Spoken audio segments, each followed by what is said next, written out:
what is it that you think that it's hurting South Africa? Because it's another ICC event, another knockout stage, going out of the knockout.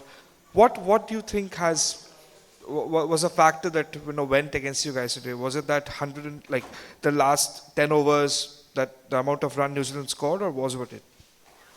I don't think it was any one particular thing that resulted in the loss. Probably a couple. We could have handled the last 10 overs a little bit better. They got away from us a little bit. There was a period sort of in the middle of the innings where Kane and Rachin started to sort of up the rate a bit. And we missed a few opportunities there where we could have slowed things down. And then obviously the partnership that got broken when we were batting. We were just starting to get going, and that partnership got broken and really slowed us down in the middle. And obviously we saw Dave play unbelievably well in the end to get 100, and then you lose by 50, and you're just one partnership away from doing something special. Rob, Keshev's usually really good in the middle overs at reining an opposition side in, but Rachin and Kane really seem to target him through that middle phase. Do you think potentially that is a bit of a sliding doors moment? Because obviously Mitch Santner in the second innings was quite good through that middle phase. Yeah, I mean, obviously, I think they played particularly well against Keshev. I think the ball did spin a little bit more in the second innings, which would have contributed to that. But as I said, I thought they played him very well. Kesh is a world-class bowler, we know that. So to put him under pressure and sort of turn the tide a little bit there, change the flow of the game. So we have to commend the two world-class batters batting together and played particularly well. Would you have batted first as well if you wanted to? Yeah, we would have batted first. Well, tough luck, another semi-final, another defeat. You guys fought well. I wanted to ask you that after losing the toss, don't you think you guys didn't have plan B? Because the way Rachin and Kane Williamson, they were playing, they were so smooth, no hassles, the ball was coming nicely over the bat. And looked like that didn't have a plan B or plan C? No, I don't think that's entirely accurate. We certainly, we tried to change up. We tried to change the pace. I think the ball wasn't really gripping at that stage in the early phases, so the ball kept sliding on. I mean, it was plain to see there was a pretty good batting wicket. I don't think you can score 360 if it's not a good batting wicket. And yeah, so through no lack of effort, I don't think. I mean, we'd spoken about our options if it was a good wicket, which we knew it would be. And whilst, yes, we could bemoan our execution a little bit, certainly you'll never question the effort of the guys. And we sort of threw whatever we could at them, but unfortunately, we couldn't break that partnership, which really set them up to push towards the end. Do you think Bavuma and Rassie is comparatively slow in cost Africa the match? No, if you look at the comparative scores along the way for the first... we were only, I think, 4 runs behind at the 20-over mark, and the same at 30. So I don't think their partnership cost us. We see the tempo of the game at these grounds tends to be like that. It's a good, stable partnership at the start. The run rate sort of increases gradually, and then there's a burst at the end. So, I mean, we just lost a few key wickets in the middle. If we managed to maintain a strong partnership there, I think it would have been a pretty tight finish. So, yeah, comparatively, if you look at the first 20 overs, there was nothing that separated the two teams. If you compare the spin bowling attacks of both teams, so New Zealand spin bowling was really good, but African couldn't ball spin good too much.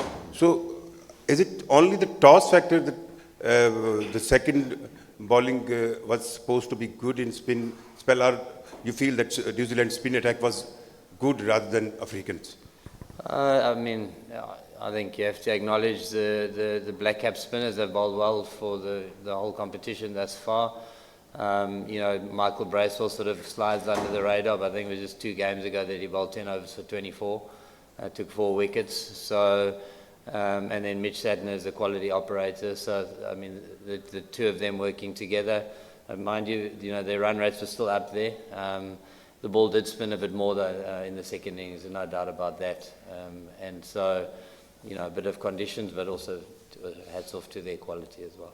We're just going to take one here, and then we've just got two from Kazi, then we do need to look to wrap this up. Coach, hard luck today, but what are the positives which you are going to take back home, and how's the hospitality throughout this tournament and the arrangements, especially in Pakistan? We've had a wonderful time in Pakistan. I think it's been a great tournament, great to spend time here. The hospitality has been amazing, and we've been treated exceptionally well. So I certainly leave Pakistan with fond memories of this tournament. I think there's been positives along the way. We've seen different guys step up. Champions Trophy is such a short tournament to think about.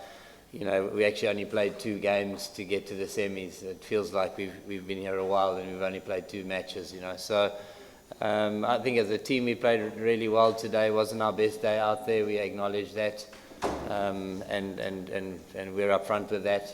But we still saw some contributions from an old wise head who's just come in to score 100, which is awesome to see.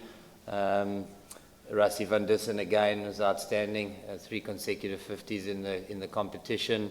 And I thought our bowlers toiled. It's not easy to bowl in those conditions in the day. I thought they did their level best to try and restrict the guys to a total that we could chase down. So we've done well. The 2 games that we won convincingly. And we did well with bat and ball and fielded exceptionally well. Our conversion rate was second in the competition. So, a lot to smile about, but certainly very disappointing to lose tonight. Thanks, Rob. A couple of questions from back home.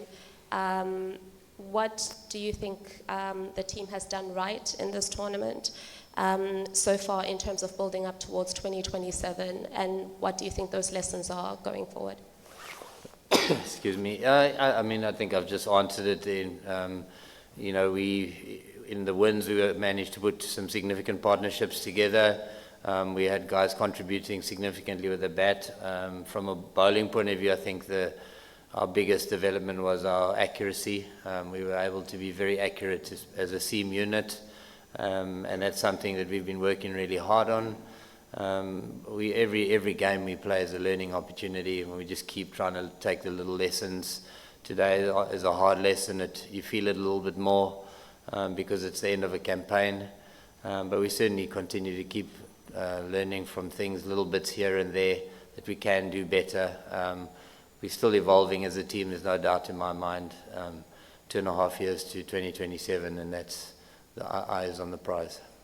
And just reflecting on the tournament as a whole and the group that you were in, how do you feel you guys fared against all of your opponents?